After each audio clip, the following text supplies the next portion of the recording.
Hello friends, आप सब कैसे हैं। चलिए हम लोग स्टार्ट करते हैं। जो पॉलिटी की हमारी सीरीज चल रही है इसका पार्ट नंबर 5। आज का जो टॉपिक है काफ़ी इंटरेस्टिंग है और इम्पोर्टेंट भी है। आपको बहुत कुछ आज जानने को मिलेगा नया। चलिए हम लोग स्टार्ट करते हैं। राइट टू इक्वलिटी, इसको हिंदी में कहते हैं समानता का अधिकार। ओके, समानता के नाम से ही आपके जैसे समानता सुनते हैं तो आपको लगता है कि संविधान ने हमारा ऐसा कहा है कि सभी के साथ समान व्यवहार किया जाएगा।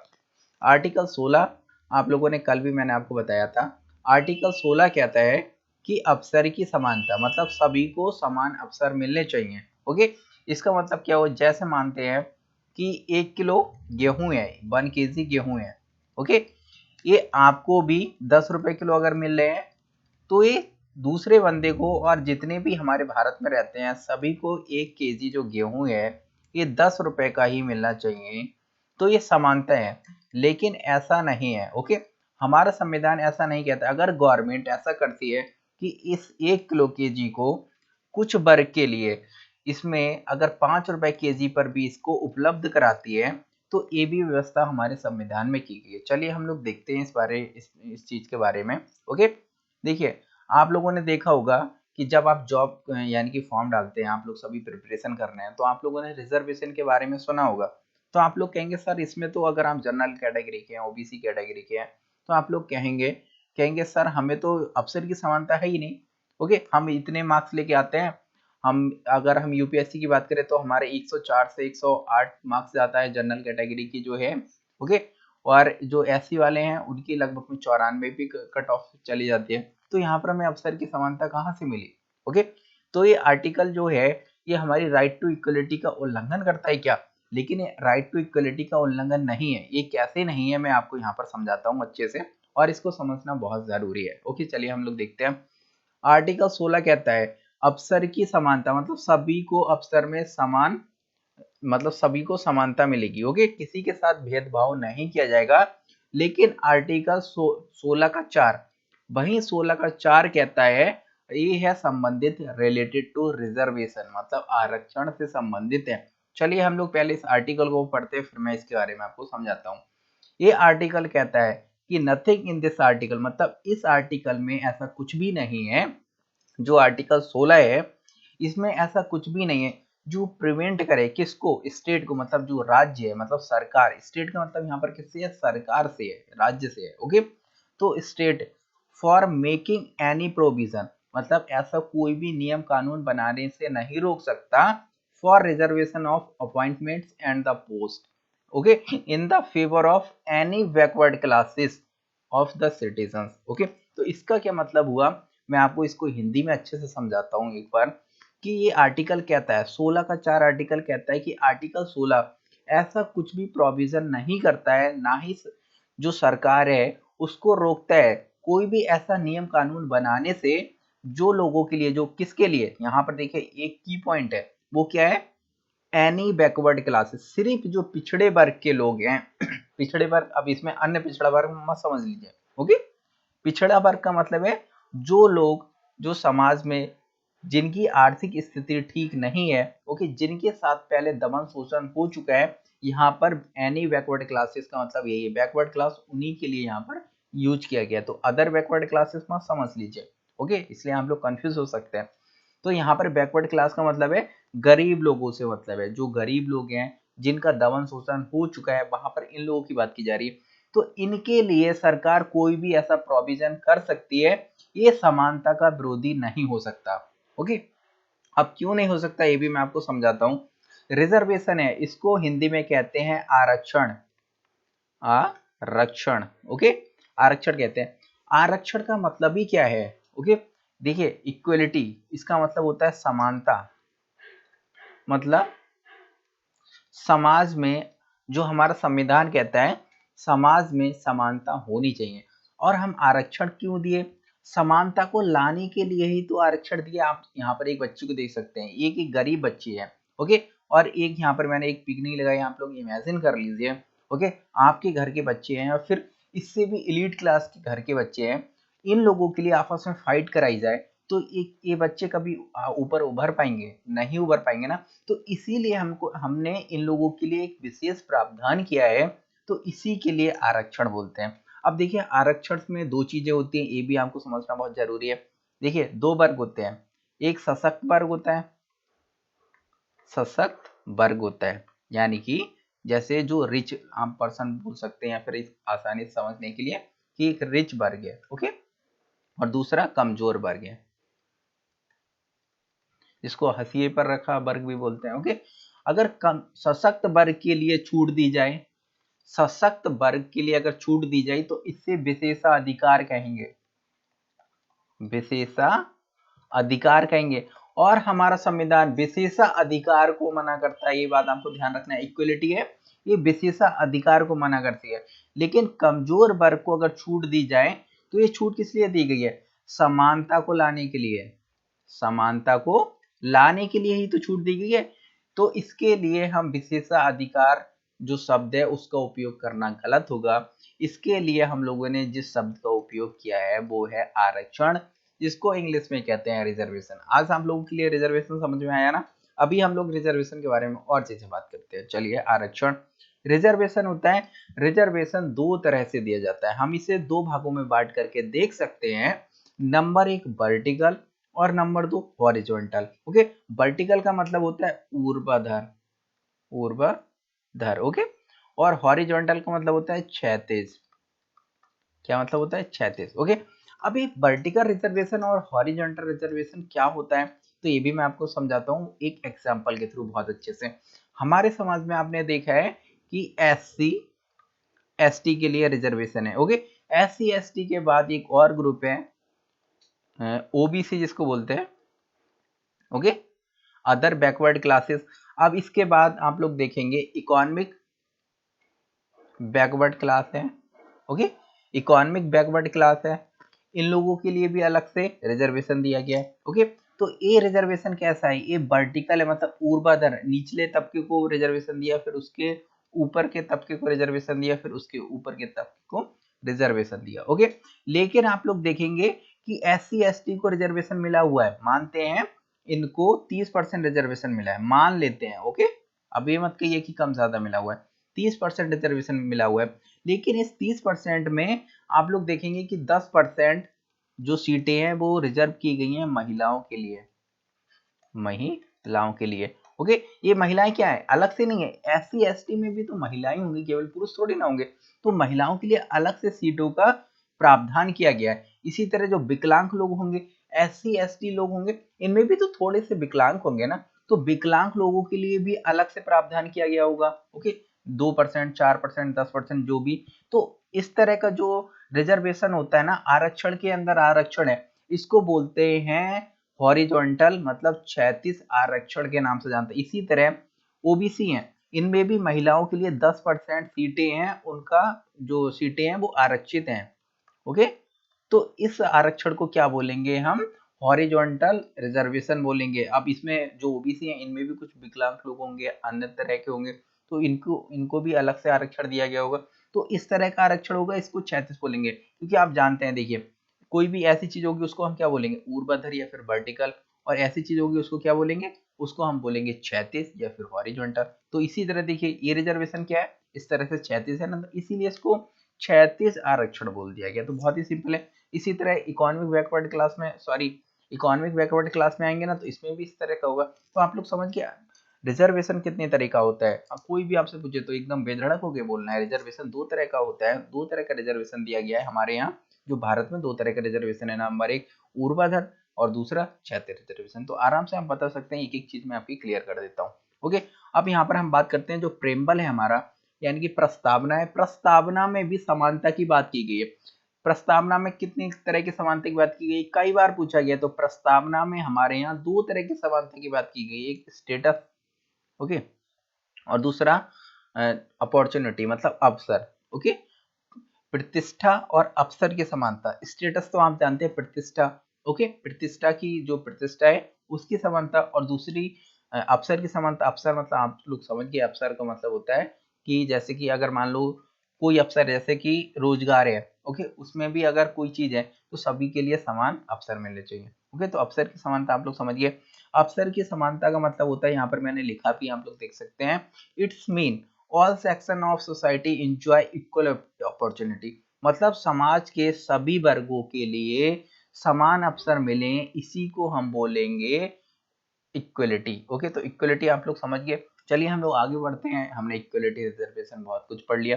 तो आप लोग कभी भी ऐसे क्वेश्चन आता है कि जो आरक्षण है वो समानता का विरोधी है क्या, तो आपको बोलना है नहीं, वो विरोधी नहीं है। और आप अच्छे से समझा भी सकते हैं क्यों नहीं है, वो भी मैंने आपको बहुत अच्छे से बता दिया है। हम अब आते हैं राइट टू फ्रीडम। अब आप देख सकते हैं राइट टू फ्रीडम, ये मोहतरमा जी है, ये देखिए इस तरह के कपड़े पहनी है। ओके, देखिए यहाँ पर मैं छोटे कपड़ों की बात नहीं कर रहा हूँ। ओके, कोई बिकनी भी पहन के घूमता है तो वो भी गलत नहीं है। मैं यहाँ पर बात कर रहा हूँ इनके कपड़ों की डिजाइन की। ओके, अब इनका भाई एक ऐसे डिजाइन कैसे बन गई थी, इन्होंने एक बार कपड़े खरीद के लेके आई थी, बहुत दिनों तक पड़े हुए थे वही इनके कपड़े। ओके, अब इनकी कपड़ में एक दिन चूहा घुस गया। अब चूहा घुस गया, उसने ऐसे डिजाइन बना दिया, और इनके लिए जाना था मैडम जी को कहीं घूमने के लिए, तो बोले कि अरे ये तो एक नई फैशन है, चलो पहन लेते हैं। ओके, तो ये क्या है, ये राइट टू फ्रीडम ही तो है। आप कुछ भी पहन सकते हैं, कुछ भी कर सकते हैं, एक किसमें आता है, राइट टू फ्रीडम में। ओके, अब राइट टू फ्रीडम, इसकी डेफिनेशन मोस्ट इंपॉर्टेंट है, आप लोग यहाँ पर देख सकते हैं। फ्रीडम, ओके, इस तरह से डिफाइन किया गया है। Freedom are defined in a such a manner, इस तरह से डिफाइन किया गया है कि एवरी पर्सन विल एंजॉय, कि प्रत्येक व्यक्ति इंजॉय करे अपने फ्रीडम को without threatening freedom of other. यानी कि इसका मतलब क्या हुआ, देखिए हर किसी को स्वतंत्रता है अपनी स्वतंत्रता का जो है उसका यूज करने का, लेकिन इसका मतलब ये नहीं है कि आप रात में 12 बजे उठे, रात में 12 बजे उठे। ओके, यहाँ पर एएम होगा क्योंकि रात में एएम लग जाता है। रात में 12 बजे उठे और आप एकदम मस्त बड़ा सा डीजे एकदम छत में रख करके बजाने लगे, लोगों की नींद खुल गई। आप लोग आए, बोले भैया क्या कर रहे हो, तो बोले हम तो स्वतंत्र हैं, भारत में हम कुछ भी कर सकते हैं, हम डीजे बजाए तुमसे क्या मतलब। ऐसा नहीं है भाई, आप अपनी स्वतंत्रता को उपयोग करके ये डीजे बजा रहे हो। ओके, लेकिन उससे किसी की नींद खराब हो रही है, उसकी भी तो स्वतंत्रता है कि वो आराम से सोए। ओके, तो उसको आप ऐसा नहीं है कि अपनी स्वतंत्रता को लेकर के दूसरी की जो स्वतंत्रताएं हैं उनका हनन करो, उनके हनन नहीं कर सकते। तो आपको अपनी स्वतंत्रता का इस तरह से उपयोग करना है कि दो चीजों का ध्यान रखना है। कौन सी दो चीजों का ध्यान रखना है, जब आप उतने स्वतंत्र हैं जब तक आप, नंबर एक, जो दूसरे लोग हैं इनका फ्रीडम है, इनका फ्रीडम का हनन ना हो। ओके, और दूसरा क्या है, कोई भी लॉ एंड ऑर्डर है, लॉ एंड ऑर्डर मतलब कोई भी कानून या फिर ऑर्डर सिचुएशन है, इसका भी हनन ना हो। अगर ऐसी दोनों परिस्थितियां उत्पन्न होती हैं तो आपके ऊपर कानूनी कार्रवाई की जा सकती है। आपको ऐसी स्वतंत्रता नहीं है कि आप दूसरे के फ्रीडम का हनन कर सको, कि रात में आप डीजे बजा रहे हो और बोल रहे हो कि ये तो हमारी स्वतंत्रता है, हम कुछ भी करें। आप रात में दारू पी करके गालियां दे रहे हो, तो ऐसा नहीं कर सकते। ओके, तो ऐसा करेंगे तो आप अपने फ्रीडम का तो उपयोग कर रहे हैं लेकिन दूसरे के फ्रीडम का हनन कर रहे हैं। ओके, तो इसलिए आप ऐसा नहीं कर सकते, और साथ में लॉ एंड ऑर्डर का उल्लंघन नहीं कर सकते। इसका मतलब क्या हुआ, देखिए लॉ एंड ऑर्डर का मतलब क्या हुआ, ये भी मैं आपको अच्छे से समझाता हूँ। जैसे आप बाइक चला रहे हैं, ओके, क्या चला रहे हैं, बाइक चला रहे हैं, और आप हेलमेट लगाए ही नहीं, जो हेलमेट इस तरह का होता है। ओके, अब मुझे बनाना नहीं आता, ड्राइंग मेरी इतनी अच्छी नहीं है, तो आप हेलमेट नहीं लगाएं। आप कहेंगे इससे किसके, जो मैं हेलमेट नहीं लगाया हूँ ये तो मेरी सुरक्षा की बात है, मैं स्वतंत्र हूँ, मैं हेलमेट लगाऊं ना लगाऊं। ओके, और इससे दूसरे को तो कोई, मैंने दूसरे का फ्रीडम का तो हनन किया नहीं, मैंने हेलमेट नहीं लगाया। ओके, अगर एक्सीडेंट होता है तो मेरी जान जाएगी ना, तो पुलिस वाला कहेगा भाई तुमने दूसरी का फ्रीडम का उल्लंघन नहीं किया, लेकिन आपने एक कानून तोड़ा है, लॉ एंड ऑर्डर है, उसको नहीं माना, इसीलिए आप इस स्वतंत्रता का उपयोग नहीं कर सकते। तो वो चीजें ध्यान रखनी है। जैसे आपने हेलमेट नहीं लगाया तो आपने क्या किया, लॉ एंड ऑर्डर को तोड़ा है। ओके, लेकिन अगर आप रॉन्ग साइड से जा रहे हैं, तो दूसरे की फ्रीडम है उसका भी आप उल्लंघन कर रहे हैं, और लॉ एंड ऑर्डर है उसको भी तोड़ रहे हैं, तो आप ऐसा नहीं कर सकते। ओके, तो आप लोग समझिए अच्छे से।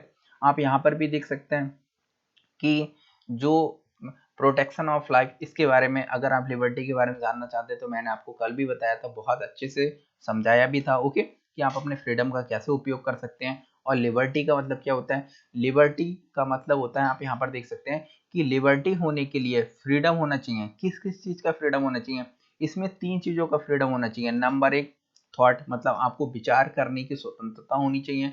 नंबर दो, एक्सप्रेशन, उनकी, ओके। इसको अभिव्यक्ति बोलते हैं हिंदी में, और एक्शन करने की। जब इन तीनों की स्वतंत्रता आपस में मिलती है, मतलब ये तीनों स्वतंत्रताएं आपके पास हैं, तो आप कैसे हैं, लिबर्टी है आपके पास, ओके। अदरवाइज आपके पास लिबर्टी नहीं है। अगर हमने इसमें से एक्शन ही हटा दिया तो इसको लिबर्टी नहीं कहेंगे। अगर भारत में ध्यान से सुनिए, अगर भारत में ये तीनों चीजें हैं, नंबर एक, लोगों को सोचने की, ओके, विचार करने की स्वतंत्रता है, लोगों के पास अभिव्यक्ति की स्वतंत्रता है, लोगों के पास करने की स्वतंत्रता है, तब हम कहेंगे भारत में लिबर्टी है। अगर इनमें से एक भी हटा दिया तो हम ऐसा नहीं कह सकते कि भारत में लिबर्टी है। तो आप लोग समझ गए ना। जैसे ये मोहतरमा है, ये किसी भी तरह के ड्रेस पहने, भाई ये स्वतंत्र है, इनको कोई भी आकर के नहीं रोक सकता, ओके। चाहे अभी एक ऐसे करके इसको और भी उड़ा दें इधर से, तब भी कोई कुछ नहीं कह सकता, ओके। तो आप लोग समझ गए। अब हम लोग बात करते हैं right to life and personal liberty की, okay. Okay, right to life and personal liberty की बात करते हैं, ये मोस्ट इंपॉर्टेंट है। चलिए इसको भी देख लेते हैं। आपके जीवन को किस तरह से सुरक्षा दी है संविधान ने, ये बहुत बड़ी बात है, इसीलिए आपको संविधान जानना चाहिए। अगर आप पेपर नहीं देते ना, फिर भी आपको पढ़ना चाहिए था। अब देखिए, कोई भी पुलिस आकर के ऐसे आपको धमकिया के चलेगी, ऐसे नहीं जा सकती। अब आप लोग ऐसे थोड़े से नियम कानून जानने लगेंगे, तो ऐसे आपको कोई नहीं डरा सकता, ओके। एकदम ऐसे नहीं, वैसे आप लोग डर जाएंगे। तो ये चीजें आपको पता होंगी ना। अगर आप थोड़ा सा बता देंगे तो सामने वाला थोड़ा सा घबरा जाएगा, यार ये भी जानता है, क्योंकि हम इसको ज्यादा नहीं धमका सकते। तो हम देखते हैं कि भैया कौन सी पर्सनल लिबर्टी हमको मिली हुई है। ये तो मैं आपको एकदम बेसिक बता रहा हूँ। जब हम एम लक्ष्मीकांत अभी 2-4 दिनों के बाद मैं आपको पढ़ाऊंगा ना, तो उसमें इतना डिटेल पढ़ाऊंगा, एक एक आर्टिकल को मैं एक्सप्लेन करूंगा और बहुत अच्छे से एक्सप्लेन किया करूंगा, ओके। हर एक आर्टिकल के ऊपर बहुत लंबी चलेगी। सबसे ज्यादा हम लोग फंडामेंटल राइट्स पर ही सबसे ज्यादा समय देने वाले हैं। फिर उसके बाद हम लोग थोड़ा जो संघ सरकार है, राज्य सरकार है, और साथ में जो जुडिशरी सिस्टम है ना, इस पर थोड़ा ज्यादा टाइम देंगे, ओके। तो मैं आपको बहुत अच्छे से सारी चीजें समझाऊंगा। चलिए हम लोग अपने टॉपिक पे आते हैं। इसमें बताया गया है, देखिए नंबर एक, किसी भी व्यक्ति को, देखिए पुलिस आपको ऐसे नहीं पकड़ सकती, किसी भी व्यक्ति को कारण बताए बिना जो पुलिस है वो गिरफ्तार नहीं कर सकती। इसीलिए आप लोग देखते हैं कि जब पुलिस आती है, तो आपने कई मूवीज में देखा होगा कि वो कहते हैं भाई वारंट कहाँ है, हमें क्यों गिरफ्तार कर रहे हो, पहले बताओ। तो वो पहले दिखाएगी, वारंट दिखाएगी, तभी आपको गिरफ्तार कर सकती है, अदरवाइज आपको वो गिरफ्तार नहीं कर सकती है, ओके। और पहली स्वतंत्रता के बाद दूसरी स्वतंत्रता है, मान लेते हैं अगर उसने गिरफ्तार भी कर लिया, ओके, फिर आपको स्वतंत्रता है कि अपनी इच्छा के अनुसार जो भी आप अपना वकील चुनना चाहते हैं और उसके माध्यम से अपना बचाव करना चाहते हैं तो कर सकते हैं। भले ही आपने कोई क्राइम किया हो, फिर भी आपको स्वतंत्रता है। भले ही आप आतंकवादी हो, फिर भी आपके पास स्वतंत्रता है कि आप एक वकील चुन सकते हैं, ओके। लेकिन ऐसा नहीं होगा कि अब आप आतंकवादी बन जाओ और को बोले कि हम अपना वकील लेके आएंगे, ओके। देखिए देशभक्त बनिए, ऐसे गुंडा उंडा नहीं बनना है आप लोगों के लिए। तो अपनी इच्छा का आप वकील चुन सकते हैं। कोई भी आपको पुलिस ले चली जाती है, पकड़ लेती है, फिर आप अपने जो अपने माध्यम से कोई वकील लेकर के अपना बचाव कर सकते हैं। और नंबर तीसरा, देखिए पुलिस जो अभियुक्त, अभियुक्त का मतलब होता है जिसको गिरफ्तार किया, मानते हैं आप आपको गिरफ्तार किया तो आपको अभियुक्त बोला जाएगा हिंदी में, ओके। तो अभियुक्त को 24 घंटे के अंदर निकटतम न्यायाधीश होगा ना, उसके सामने पेश करना होगा। यानी कि 24 घंटे से ज्यादा पुलिस आपको जेल में नहीं रख सकती, ओके।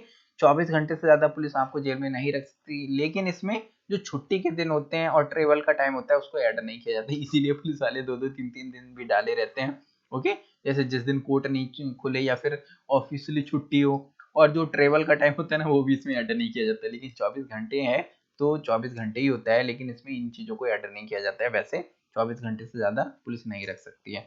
इसीलिए आप लोग ध्यान रखिए, अगर आपको कभी पुलिस पकड़ने आई तो ध्यान रख लीजिए, अगर लगा कि कल छुट्टी है, ओके, कल कोर्ट बंद रहेगा, तो आप लोग भाग जाइए घर से, पुलिस को पकड़ने मत दीजिए, वरना बहुत ज्यादा आपको फैलेगी, ओके। तो इन चीजों का ध्यान रखिए, इसीलिए आपको थोड़ा पढ़ना वढ़ना चाहिए। अब हम लोग आते हैं निवारक नजरबंदी पर। अभी मैंने आपको यहाँ पर बताया था कि पुलिस आपको, यानी कि जब आपने कोई क्राइम किया है, ओके, तो आपको पहले कारण बताएगी, वारंट दिखाएगी, फिर आपको गिरफ्तार करेगी। और आपने अगर कोई भी नियम कानून का उल्लंघन किया है या फिर आपने कुछ क्राइम किया है, तभी आपको गिरफ्तार करेगी। लेकिन एक ऐसी व्यवस्था है जिसको बोलते हैं प्रिवेंटिव डिटेंशन, ओके, निवारक नजरबंदी बोलते हैं। निवारक नजरबंदी होता है, इसके तहत जो पुलिस होती है वो किसी भी व्यक्ति को जो वर्णित प्रक्रिया होती है उसके बिना भी गिरफ्तार कर सकती है। मतलब बिना वारंट के भी पुलिस आपको ले जा करके एक जेल में डाल देगी। ओके, ऐसा कर सकती है पुलिस। पुलिस किसके तहत कर सकती है? प्रिवेंटिव डिटेंशन, मतलब निवारक नजरबंदी के तहत कर सकती है। तो पहले हम इसकी प्रक्रिया देखते हैं, फिर हम लोग देखते हैं ये भैया जब ऐसी चीज है कि किसी को उठा करके जेल में डाल दो, ये तो तानाशाह हो गया ना। फिर हमारे संविधान में जो संविधान सभा थी हमारी, उसने भैया हमारे संविधान में ऐसी चीज क्यों लेके? तो इसका कोई ना कोई तो यूज होगा, तभी इसको रखा गया है। तो हर चीज का एक यूज होता है। देखिए उसके मिसयूज भी कई बार होते हैं, लेकिन ऐसी चीजें होती हैं उनको पहले अच्छे से समझेंगे तभी आप उसका जवाब दे सकते हैं। पहले हम चलिए उसको देख लेते हैं। देखिए इस व्यवस्था के तहत जब किसी व्यक्ति को वर्णित प्रक्रिया, जैसे वर्णित प्रक्रिया की क्या मतलब हुआ, मैंने आपको बताया ना, पहले पुलिस आएगी, पुलिस आपको कारण बताएगी, फिर वारंट दिखाएगी, वारंट दिखाने के बाद आपको ले जाकर के डालेगी उसमें, मतलब जो भी जेल होगी उसमें डालेगी। ओके, लेकिन वो बिना वारंट दिखाए, बिना बताए कि भैया आपने कोई क्राइम किया नहीं किया, ओके, आपको ऐसे उठा के ले जाएगी और आपको एक जेल में ऐसे करके बंद कर देगी। ओके, तो ये हुई वर्णित प्रक्रिया के बिना, मतलब उसने वारंट भी नहीं दिखाया, कोई आपने क्राइम भी नहीं किया, फिर भी आपको ले चली गई और गिरफ्तार कर लिया। गिरफ्तार किस आधार पर किया? आशंका के आधार पर। आशंका क्या? कि आप, हो सकता है अगर आपको हमने गिरफ्तार नहीं किया तो आप गैर कानूनी काम कर सकते हैं या फिर आप कोई अपराध कर सकते हैं। अब देखिए ये कैसे होता है, आप लोग देखेंगे जम्मू कश्मीर में कई सारे लोगों को इसी के तहत बंद किया गया है। देखिए जब भी सरकार को लगता है, गवर्नमेंट को लगता है कि ये व्यक्ति हैं, ये अगर बाहर रहे, ओके, तो अगर ये बाहर रहे तो क्या करेंगे, ये लोगों को भड़का सकते हैं, आंदोलन कर सकते हैं। ओके, जैसे मानते हैं कि 26 जनवरी को लगा कि गवर्नमेंट को लगा 26 जनवरी को कि अगर ये लोग बाहर रहे तो ये लोग लोगों को भड़का देंगे, समस्या उत्पन्न हो सकती हैं। ओके, तो ऐसे लोगों को क्या किया जाएगा, इसके तहत निवारक नजरबंदी के तहत उठा करके जेल में डाल दिया जाएगा और उनको 26-27 तारीख तक अपने जेल में ही रखा जाएगा, फिर बाद में छोड़ दिया जाएगा। ओके, जिससे वो कोई गैर कानूनी काम या फिर अपराध ना कर सके। तो आशंका होती है कि ये भविष्य में अपराध कर सकते हैं, इस आधार पर उनको गिरफ्तार किया जा सकता है। लेकिन क्या उनको पूरी जिंदगी गिरफ्तार करके रखा जाएगा? ऐसा किसी को लगा कि ये, हाँ, उसको मार देगा, ओके, उसको मार देगा इसीलिए हम इसको बंद करके रखें, लेकिन कितने दिन तक बंद करके रखोगे भैया, पूरी जिंदगी थोड़ी ना रख सकते। तो देखिए निवारक नजरबंदी, इसके तहत भी कुछ प्रावधान है कि आप किसी भी व्यक्ति को 3 माह से ज्यादा आप उसको बंद करके नहीं रख सकते हैं। ओके, 3 माह तक, मतलब 3 माह तक तो रख सकते हो, लेकिन उसके बाद आप उसको गिरफ्तार करके नहीं रख सकते, जेल में नहीं रख सकते। अगर ऐसा करना चाहते हैं, 3 महीने के बाद आपको एक एडवाइजरी बोर्ड बनाना पड़ेगा। एक एडवाइजरी बोर्ड बनेगा, एडवाइजरी बोर्ड के सामने ये मामला जाएगा। ओके, मामला जाएगा एडवाइजरी बोर्ड में। देखिए इसमें जो रिटायर्ड जज होते हैं और जज होते हैं, ये सभी लोग होते हैं, ये एनालिसिस करेंगे कि ये व्यक्ति वास्तव में भी, कि भाई इसको इसीलिए रखा गया है या फिर ऐसा कर सकता है, नहीं कर सकता है, ये एनालिसिस करेंगे पूरा। फिर ये अपनी रिपोर्ट देंगे। रिपोर्ट तो, अगर इन्होंने रिपोर्ट दी कि भैया इसको छोड़ दो तो उसको छोड़ना पड़ेगा। अगर ये कहते हैं कि भाई इसको कुछ दिन और रखना चाहिए तो कुछ दिन और रखा जा सकता है, लेकिन इनको ऐसा नहीं कि पूरी जिंदगी रखा जा सकता है। ओके, तो इनके लिए कुछ समय के लिए सिर्फ बढ़ाया जाता है, वो भी कौन बढ़ाएगा? एडवाइजरी बोर्ड बढ़ाएगा। इसमें पुलिस अपने मन से नहीं बढ़ा सकती।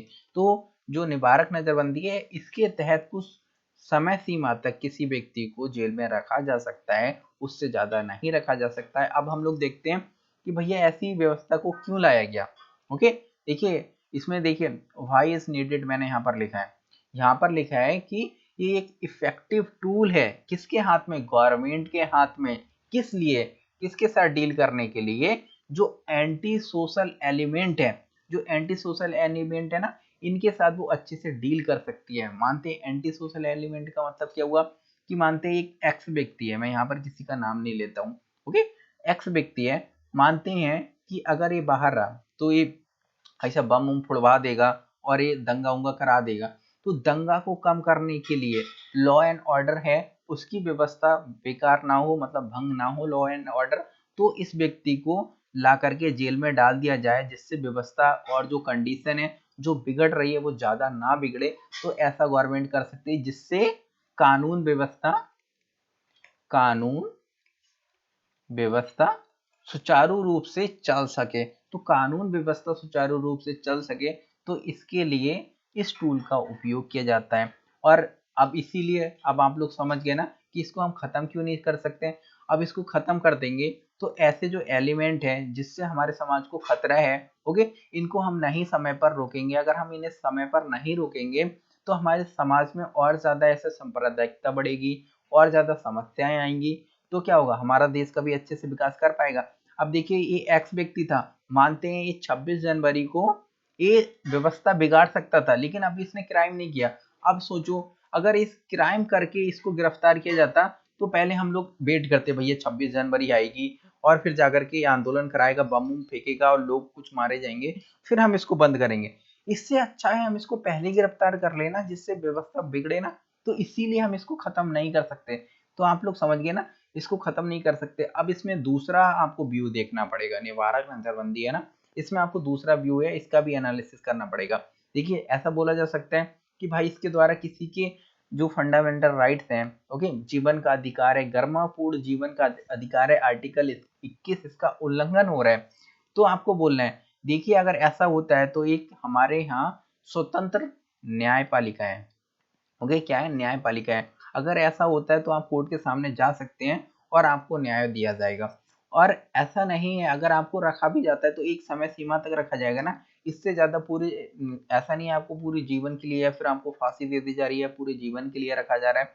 और इसका उपयोग है वो बहुत ही सीमित किया जाता है, ओके। आप देखिए कुछ ऐसी जगह पे देखेंगे जहां पर दंगे होंगे ज्यादा होते हैं, ओके, तो वहां पर इसका उपयोग ज्यादा किया जाता है। तो देखिए जो ह्यूमन राइट्स वाले हैं वो इसको खत्म करने की बात करते हैं, लेकिन हम इसको खत्म नहीं कर सकते ना। अगर हम इसको खत्म कर देंगे तो हम कानून व्यवस्था को कैसे मैनेज करेंगे, ओके। तो इसीलिए संविधान और कोर्ट ने भी इसको खत्म नहीं किया, क्योंकि कई बार मैटर पहुंचा है तब इसमें खत्म करने की बात की गई थी। वर्तमान में भी इसको खत्म करने की बात की जा रही है, लेकिन इसको कोर्ट ने साफ मना कर दिया कि हम इसको खत्म नहीं कर सकते, बट हम इसका रिव्यू करेंगे। अगर ऐसी कोई भी समस्या आती है तो कोर्ट के सामने आप आ सकते हैं, अपनी समस्या बता सकते हैं, आपका वो समाधान किया जाएगा। इसीलिए हम इसको खत्म नहीं कर सकते। तो आप लोग समझ गए ना, निवारक नजरबंदी है वो जरूरी है, क्योंकि गवर्नमेंट है, उनके गवर्नमेंट के हाथ में एक इफेक्टिव टूल है, एंटी सोशल एलिमेंट है उनके साथ डील करने की, ओके।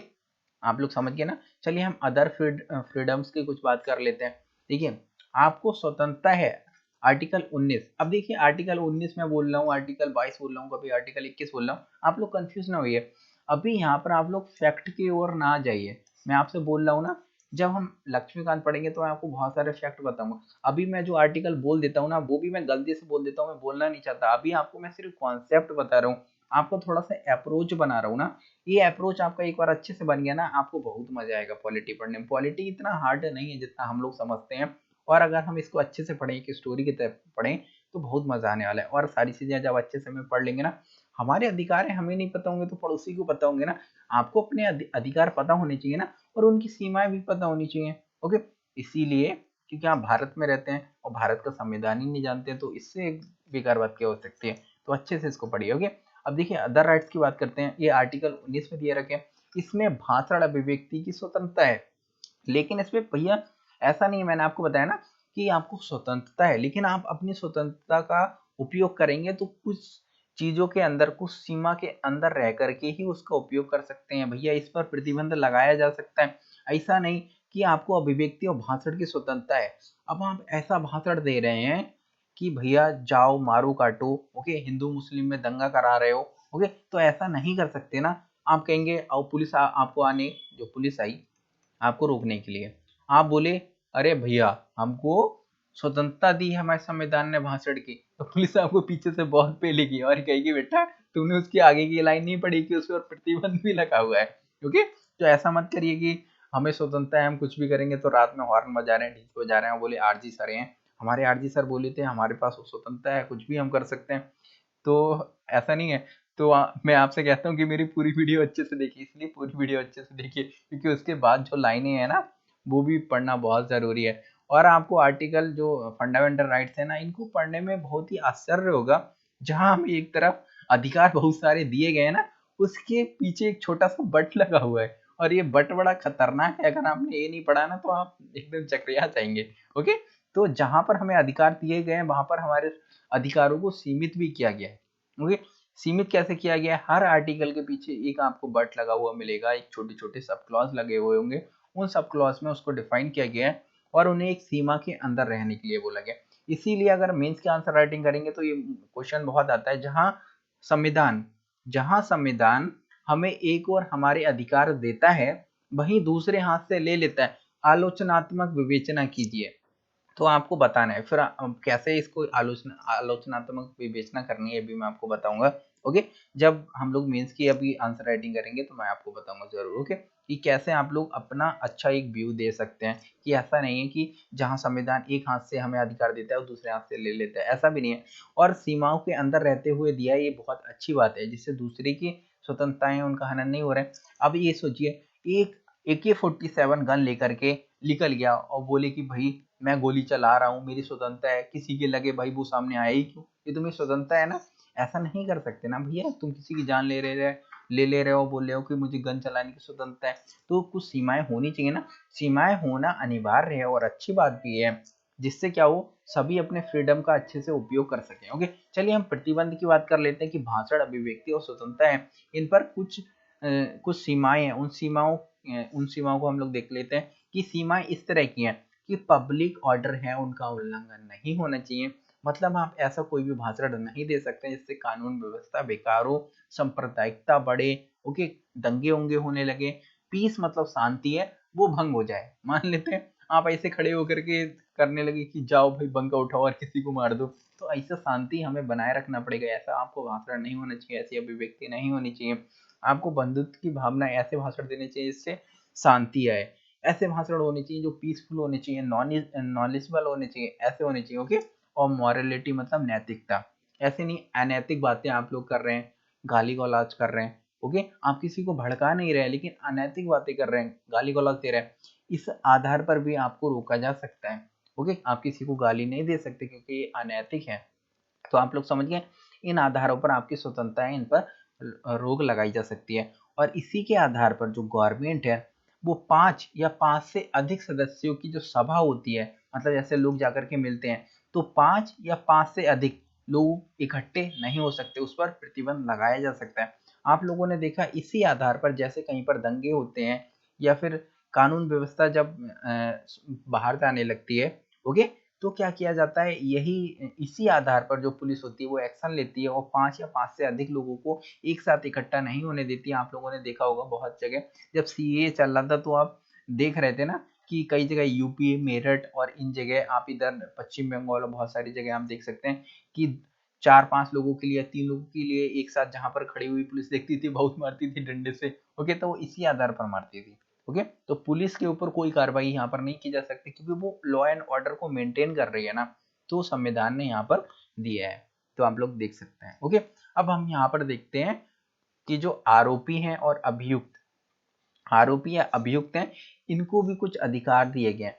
यानी कि अगर आप कोई क्राइम कर देते हैं या फिर क्राइम नहीं करते फिर भी आपको पुलिस ले चली जाती है, ओके, तो आपके पास अधिकार है। वो कौन कौन से अधिकार हैं वो भी हम लोग देख लेते हैं। ठीक है, एक होता है आरोपी। आरोपी का मतलब है कि उस पर सिर्फ आरोप लगा है, ओके, और एक होता है दोषी। दोषी का मतलब होता है कि उसने, कि जैसे जो आरोपी है इसका दोष सिद्ध हो जाए तब हम उसको दोषी बोलेंगे। लेकिन आरोपी जरूरी नहीं कि वो दोषी ही हो सकता है किसी ने झूठा उसको फंसा दिया हो, तो हम उसको आरोपी बोलेंगे। ओके, तो हम लोग समझ गए।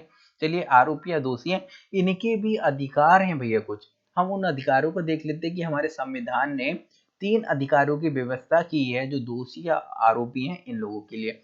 तो नंबर 1, इसमें देखिए मोस्ट इंपॉर्टेंट है, कितनी अच्छी बात की है, देखिए कि no person would be punished, okay, कि किसी भी व्यक्ति को पनिश नहीं किया जा सकता है for, okay, some offence, same offence मतलब समान अपराध के लिए, मोर देन वंस, मतलब अगर आपने ऐसे कोई अपराध किया है, मानते हैं, ओके, मानते हैं कि आपने 1000 रुपए ले लिए हैं। अगर 1000 रुपए आपने लिए हैं और इसके लिए आपको 10 दिन की सजा है, 10 दिन की सजा है, तो इस आधार पर एक बार आपको सजा मिल गई 10 दिन की, 10 दिन की सजा आपको मिल गई। अब दोबारा आप, ऐसा नहीं है कि आपको दोबारा से 10 दिन की सजा दी जा सकती है। ये क्या हुआ, एक क्राइम हुआ ना, एक अपराध हुआ, एक अपराध के लिए सिर्फ एक बार ही सजा दी जा सकती है, एक बार से ज्यादा बार सजा नहीं दी जा सकती है। आप लोग समझिए, जैसे अगर आपने, अब देखिए मैं आपका एग्जांपल ले रहा हूँ तो ऐसा मत समझिए कि सर हमें तो आपने अपराधी बना दिया, चोर बना दिया, तो ऐसा मत समझिए। ओके, चीजों को अच्छे से समझने के लिए अपने को ही एग्जांपल बनाइए हमेशा। जब अपने को बनाएंगे ना तो आपका दिमाग एक्टिव हो जाएगा कि अरे मेरी बात की जा रही है। ओके, तो इसीलिए मैं आपको एग्जाम्पल लेता हूँ। मानते हैं आपने एक लोग का मर्डर कर दिया। ओके, आप मर्डरर बन गए। आपने एक व्यक्ति को मार दिया। ओके, खत्म कर दिया। अब एक लोग को जब आपने मारा तो इसकी सजा 10 साल थी। ओके, 10 साल थी। अब आपको सजा मिली 10 साल की। अब ऐसा नहीं है कि आपने एक व्यक्ति को मारा, 10 साल की आपको सजा हो गई, आपने 10 साल की सजा काट ली। अब दोबारा से इसी इसी व्यक्ति की जो आपने मारा है, इसी के आधार पर आपको दोबारा से सजा कभी भी नहीं दी जा सकती। मतलब इसको आप ऐसा नहीं कि वो 10 साल की और सजा दे सकता है, या फिर 10 साल की छोड़ो, एक दिन की भी एक्स्ट्रा सजा नहीं दी जा सकती। ओके, एक ईयर फिर या एक दिन या फिर एक घंटे की सजा आपको एक्स्ट्रा नहीं दी जा सकती। आप लोग समझ गए ना। एक एक ऑफेंस के लिए, मतलब एक अपराध के लिए एक ही बार सजा दी जाएगी। लेकिन यहाँ पर भी एक बट लगा हुआ है, वो बट की बात हम बाद में करेंगे, लेकिन मैं थोड़ा सा आपको यहाँ पर बता देता हूँ। देखिए, जो जो जैसे कि यहाँ पर दो तरह के अपराध होते हैं, आप लोग जानते हैं कि एक सिविल होता है, ओके, और एक फौजदारी होता है। लेकिन सिविल के परिप्रेक्ष्य में ऐसा हो सकता है, जो जैसे पैसे उसी का मामला होता है, उसमें एक से ज्यादा बार सजा दी जा सकती है। मतलब ऐसी जो सजा होती है वो नहीं।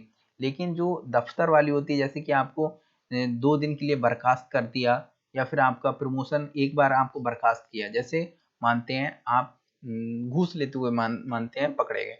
क्या लेते हुए पकड़े गए भैया? घूस मत लीजिए आप लोग, घूस लेते हुए पकड़े गए। तो आपको घूस लेते हुए जब आप एक बार पकड़े गए तो ये क्राइम वाला मैटर नहीं है। ओके, ये क्राइम वाला मैटर नहीं है, ये दूसरा मैटर है। आप घूस लेते हुए पकड़े गए तो क्या हुआ, एक बार आपको 10 दिन के लिए सस्पेंड कर दिया गया। 10 दिन के लिए आपको सस्पेंड कर दिया गया। आप कहेंगे इसके लिए तो हमको सजा मिल चुकी है ना। लेकिन ऐसा हो सकता है भैया, आपको इसकी सजा मिल चुकी है, लेकिन अगली बार प्रमोशन की बात आई, प्रमोशन आपका रोक दिया गया, आपका प्रमोशन रोक दिया गया, और बोला गया कि भैया आप घूस लेते हुए पकड़े गए, आपका कैरेक्टर ठीक नहीं है, इसलिए आपका प्रमोशन रोक दिया गया है। तो आप ऐसा जाकर के नहीं कह सकते भैया इसकी एक बार हमको सजा मिल चुकी है, दोबारा हमको इस आधार पर क्यों सजा दी जा रही है। तो इस तरह की सजा दी जा सकती है, लेकिन इस तरह की सजा नहीं दी जा सकती कि आपको दोबारा से जेल में डाला जा रहा है या दोबारा से आपसे पैसे लिए जा रहे हैं। ओके, तो घूस लेते हुए या फिर ऐसे जो पैसे का मामला होता है वो एक अलग मैटर होता है। ओके, उस बारे में भी मैं आपको अच्छे से बताऊंगा, लेकिन यहाँ पर मैंने सिर्फ एग्जांपल दे दिया। और दूसरा, पहला तो आप समझ गए कि एक एक दोष के लिए, एक अपराध के लिए, एक अपराध के लिए एक बार सजा का प्रावधान है। ओके, अब दूसरा पॉइंट हम देखते हैं। इसमें देखिए, ऐसा कोई भी लॉ नहीं बनाया जा सकता, ओके, कि जो बैक डेट का हो। ओके, कोई भी ऐसा कानून नहीं बनाया जा सकता जो किसी भी काम को, एनी एक्शन ऐसा इलीगल घोषित कर दे। ओके, इसका मतलब क्या हुआ, अब इसको भी अच्छे समझिए। मानते हैं कि आज 2019 है, मानते हैं, ओके, 2019 है। यहाँ पर गाय को मारना, क्योंकि ये अभी मुद्दा भी चल रहा था तो इसलिए आप इसको अच्छे से समझ जाएंगे। गाय को मारना, ओके, गाय को मारना, या फिर जो मुस्लिम लोग हैं वो लोग मतलब इसको खाते हैं। ओके, मतलब अब देखिए, ये कोई भी गलत चीज नहीं होती है कि ऐसा कि मारा जाता है, लेकिन हम इसको संरक्षण देते हैं। भारत में गाय को एक माँ की तरह पूजा जाता है, वो एक अलग मैटर है। ओके, लेकिन यहाँ पर मैं किसी भी धर्म को, ऐसे नहीं है कि मैं उसकी क्रिटिसिज्म कर रहा हूँ या किसी का सपोर्ट कर रहा हूँ। यहाँ पर मैं आपको सिर्फ पढ़ाने की कोशिश कर रहा हूँ, और मैं हर मुद्दे को बहुत अच्छे समझाऊंगा। गाय को क्यों नहीं मारा जाता ये भी मैं आपको समझाऊंगा। हम माँ मानते हैं इसलिए गाय को मारना नहीं मना किया गया है, बल्कि इसका रीजन दूसरा है। वो रीजन भी मैं आपको बताऊंगा, जिससे इंटरव्यू में एक अच्छा आंसर दे सके। ओके, लेकिन यहाँ पर हम आते हैं 2019 में। गाय को मारना कोई अपराध नहीं था, मतलब आप मांस खा सकते थे गाय का। लेकिन क्या हुआ, 2020 में एक कानून लाया गया, 2020 में एक कानून लाया गया, और गाय था, इस गाय को मारना अब यहाँ पर अपराध हो गया, अपराध हो गया। और इसके लिए मानते हैं 1 साल की सजा का प्रावधान कर दिया गया। ओके, 1 साल की सजा का प्रावधान कर दिया गया। अब देखिए, किसी व्यक्ति ने, उसने गाय का मांस खाने के लिए, मतलब गाय को मारा 2019 में, एक एक्स व्यक्ति था, उसने गाय को मारा। ओके, अब उसने कब मारा था? 2019 में, लेकिन कानून कब आया? 2020 में आया ना। ओके, तो इस एक्स व्यक्ति को सजा नहीं हो सकती, इस एक्स व्यक्ति को सजा नहीं हो सकती, इसके ऊपर केस चल रहा है, फिर भी इसको सजा नहीं हो सकती। यानी कि पिछली डेट से किसी भी क्राइम को इलीगल घोषित नहीं किया जा सकता। अब इसका तात्पर्य एक दूसरी तरह से भी समझ लीजिए, इसने 2019 में एक गाय को मारा, उस वक्त गाय को मारना अपराध नहीं था। अब 2000 मैटर चलता चलता, हम लोग जानते हैं केस में मैटर बहुत लंबा चलता रहता है, अब आ गया 2020 आ गया। अब गवर्नमेंट ने कहा कि हम एक कानून लेके आते हैं, एक लॉ लेके आते हैं, और हम कहते हैं कि 2018 के बाद जिसने भी गाय मारी हो, ओके, 2018 के 18 से या 18 के बाद जिसने भी गाय मारा हो वो अपराधी है। लेकिन ऐसा नहीं हो सकता। ये जो दूसरा वाला जो प्रोविजन है यही कहता है कि कोई भी काम वो पिछली डेट से अपराध नहीं हो सकता, यानी कि इस व्यक्ति को सजा नहीं हो सकती। अगर इस कानून के तहत सजा होती है तो वो डायरेक्ट सुप्रीम कोर्ट जा सकता है और कहेगा कि जब मैंने इस गाय को मारा था तब ऐसा कोई भी कानून नहीं था, लेकिन बाद में एक कानून बैक डेट से लाया गया, यानी कि बैक डेट से कोई भी कानून नहीं लाया जा सकता और किसी भी काम को इलीगल घोषित नहीं किया जा सकता। ओके, आप हो सकता है कि आप उस साल लेके आए तो उस साल से कोई भी अगर मारेगा तो उसको सजा होगी, लेकिन पहले अगर उसने काम किया और ऐसा कोई भी कानून नहीं था तो पिछली डेट से कानून नहीं लाया जा सकता। तो आप लोग समझ गए ना मैं क्या समझाना चाह रहा था। ओके, और लेकिन इसमें भी देखिए एक बट लगा हुआ है, हर चीज में एक बट लगा हुआ है भैया। जहां हमको अधिकार दिए जाते हैं वहां पर थोड़े से उन पर सीमाएं भी लगा दी जाती हैं। इसमें कहा गया है जैसे जो पैसा वैसा का मामला होता है ना, इन पर पिछली डेट से हम ये नियम कानून ला सकते हैं। जो वोडाफोन भैया ये फंसी है ना, इसी मैटर में फंसी थी। मैंने आपको इकोनॉमिक्स में बहुत अच्छे से बताया भी था, ये वोडाफोन वाला मैटर। उस पर जो आया था ना, जो इस पर जो सॉरी ये जो टैक्स लगा था ना, वो बैक डेट से ही लगा था, इसीलिए वो सुप्रीम कोर्ट गई। ओके, लेकिन यहाँ पर वो हम जो हमारा संविधान है वो क्या कहता है भैया जो पैसा वैसा का मामला है ना, जो सिविल कानून है ना, सिविल कानून को बैक डेट से लाया जा सकता है, लेकिन जो फौजदारी होता है ना, क्रिमिनल होते हैं ना, क्रिमिनल वालों को नहीं लाया जा सकता है। जैसे ये तो क्रिमिनल में आ गया ना, किसी को मारना, तो इसको नहीं लाया जा सकता। तो मैं आपको यहाँ पर बता दिया। बट वाला भी भूल जाइए वरना आप लोग कंफ्यूज जाएंगे, क्योंकि इसको मैं बाद में भी बहुत अच्छे से बताऊंगा। और तीसरा क्या है, तो यहाँ पर आप लोग समझ गए कि बैक डेट से, कि पिछली तारीख से, पिछली तारीख से कोई भी काम है उसको अपराध घोषित नहीं किया जा सकता। ओके, अपराध घोषित नहीं किया जा सकता। पहले आप समझ गए कि एक अपराध के लिए एक बार से ज्यादा सजा नहीं दी जाएगी, और दूसरा कहता है कि कोई भी ऐसा काम पिछली तारीख से अपराध घोषित नहीं किया जा सकता, और तीसरा कहता है कि किसी भी व्यक्ति को खुद एविडेंस देने के लिए आप उसको बाध्य नहीं कर सकते। ओके, यानी कि कोई व्यक्ति है वो ऐसा नहीं कह सकता है कि आप उसको बाध्य नहीं कर सकते कि भैया तू क्या है, वो पुलिस ऐसे डंडे मार रही है और कह रही है तुम कबूल करो कि तुम ही ने मर्डर किया, तो आप उस पर दबाव नहीं बना सकते। अगर वो स्वेच्छा से कहता है कि हाँ ये मर्डर मैंने ही किया तो ठीक है, लेकिन ऐसा नहीं है आप उसको मार मार के कह रहे हो तुम भैया एविडेंस खोज के लाओ। एविडेंस खोजना किसका काम है? पुलिस का काम है भैया, उस अपराधी का नहीं है। या फिर जिसको पकड़ा है आपने, हो सकता है वो अपराधी ना हो। ओके, वो दोषी ना हो सकता है गलती से उसको पकड़ लिया हो, या हो सकता है उसको किसी ने फंसा लिया हो, तो आप उसको बाध्य नहीं कर सकते भैया तो हमको एविडेंस दो। एविडेंस खोजना पुलिस का काम है।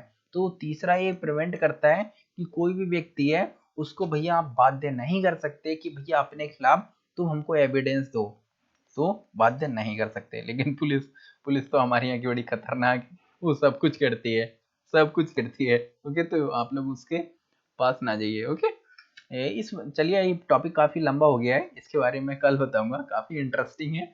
ओके, यहाँ पर आप देख सकते हैं कि हमने शिक्षा को मौलिक अधिकार बनाया है। शिक्षा को मौलिक अधिकार क्यों बनाया है, आप लोग देख सकते हैं ना कि हमारे यहाँ एजुकेशन क्यों इतनी ज्यादा इंपॉर्टेंट है। ओके, अब देखिए भैया एजुकेशन इसीलिए हमारे यहाँ इतनी इंपॉर्टेंट है। आप लोग अगर इसको समझ गए हो तो ठीक है, अगर नहीं समझे हो तो कल मैं आपको समझाऊंगा इस टी शर्ट के बारे में। ओके, तो इसीलिए हमारे यहाँ एजुकेशन मोस्ट इंपॉर्टेंट है, इसीलिए इस टी शर्ट को देख करके आप इन लोगों को देख करके समझ सकते हो। अगर इनको एजुकेशन थोड़ी दी जाए, शिक्षा थोड़ी दी जाए, तो ऐसे काम ना करें। ओके, तो चलिए हम लोग इस वीडियो को यहाँ पर ही फिनिश करते हैं। मैं आपको कुछ चीज़ें बता देता हूँ। अगर अभी मैं इकोनॉमिक्स की वीडियो अपलोड की, आप लोग देख सकते हैं। मैंने जो न्यू स्टूडेंट है उनके लिए एक बहुत ही महत्वपूर्ण सूचना है। मैंने एक प्रोग्राम लॉन्च किया जो पीटी और मेंस के लिए आप लोगों ने देखा कि मैं कैसा पढ़ाता हूँ, एकदम स्टोरी के फॉर्म में पढ़ाता हूँ, मजे मजे में पढ़ाता हूँ, सब कुछ आपको अच्छे से समझ में आता है। इसी तरह ओके, इस पूरे प्रोग्राम को मैं आपको कवर कराऊंगा, पूरा का पूरा सिलेबस कवर कराऊंगा, साथ में टारगेट करेंगे हम प्रीलिम्स 2021 एंड 22 को। ओके, और साथ में आपको एक अनाउंसमेंट करता हूँ कि अगर आप हमारा चैनल ज्वाइन करना चाहते हैं तो कर सकते हैं, और हमारा चैनल अभी नया है तो सपोर्ट करिए, शेयर करिए। टेलीग्राम से जुड़ना चाहते हैं तो वहां से भी जुड़ सकते हैं। लेकिन यहाँ पर ये महत्वपूर्ण बात है, इंपॉर्टेंट है। ओके, अगर आप लोग इकोनॉमिक्स देखना चाहते हैं, एक बेहतरीन लेक्चर है जो आपकी प्रीलिम से लेकर के मेंस तक बहुत ही आपकी हेल्प करने वाला है। अभी मैंने कल इसमें 27 पार्ट अपलोड किया है, आप लोग जाकर के देख सकते हैं। बहुत ही बेहतरीन लेक्चर है। ओके, आपको एकदम मजा आ जाएगा। और लेटेस्ट में, क्योंकि बैंकिंग सेक्टर में एक बहुत बड़ा बदलाव आने वाला है बजट की वजह से। बजट और इतने आपने देखा कि 10 बैंक हैं जिनका मर्जर हुए, तो बैंकिंग सेक्टर है ना, बहुत तेजी से उसमें बदलाव आ रहे हैं। इसीलिए क्वेश्चन पूछने की जो चांसेस हैं बहुत ज़्यादा बढ़ गए हैं। तो इसीलिए पार्ट नंबर 27 है, और इससे पहले के जो 3 पार्ट मैंने बनाए थे वो सभी के सभी इंपॉर्टेंट है। अगर आप उन्हें अच्छे से देख लेंगे ना, तो आपको लगभग में 2 से लेकर के 5 क्वेश्चन आपको मिल जाएंगे। ओके, तो बहुत अच्छा है कि अगर अच्छे से इसको पढ़ते हैं तो आपको पीसीएस में तो इतने मिल जाएंगे, और यूपीएससी में आपको 1 से 2 क्वेश्चन जरूर मिलने वाला है। ओके, तो आप लोग इस वीडियो को जाकर के देखिए, अगर कोई भी डाउट होता है तो मुझसे पूछ सकते हैं। तो अभी मैंने 2 सीरीज लॉन्च की हैं, ये आप ना देखें क्योंकि ये मेरी काफ़ी पुरानी वीडियोस हैं, आप इनको ना देखें, सिर्फ अभी 2 ही सीरीज देखें। मैं आपको बता देता हूँ। एक polity polity by Aarti sir. Okay, आप नंबर 1 ए सीरीज देख सकते हैं जिसमें मैं पूरी पॉलिटी कवर करूंगा। अभी मैं 4-5 वीडियो में आपका बेसिक कवर करूंगा, फिर इसके बाद एम लक्ष्मीकांत कवर करूंगा। ओके, और दूसरी सीरीज आप लोग देख सकते हैं economics by Aarti sir. Economics by RG sir. ठीक, आप इन दोनों सीरीज को देख सकते हैं। यूट्यूब पर सर्च करें polity by RJ sir, YouTube पर सर्च कर सकते हैं इकोनॉमिक्स बाई आरजे सर, या फिर आप लोग सर्च कर सकते हैं क्लब आई असेसमेंट। जैसे आप लोग सर्च करेंगे तो मेरा चैनल मिल जाएगा, यहाँ पर जाकर के आप सभी वीडियोस देख सकते हैं, और आपको बहुत ज़्यादा प्रॉफिट होने वाला है। ओके, तो आप लोग प्रॉफिट लीजिए और मेरा भी सपोर्ट करिए। मैं आपको देखिए सपोर्ट कर ही रहा हूँ। आप टेलीग्राम पर आ सकते हैं, मैं आपको सारे स्टेप मटेरियल प्रोवाइड करा देता हूँ। अगर कोई भी आपको स्पेशल पीडीएफ चाहिए, बुक चाहिए, तो वो भी मैं आपको प्रोवाइड करा दूंगा। आप लोग मुझे मैसेज कर सकते हैं। ओके, चलिए मैं इस वीडियो को यहाँ पर ही फिनिश करता हूँ। कोई भी अगर आपका डाउट है तो कमेंट करके पूछ लीजिए।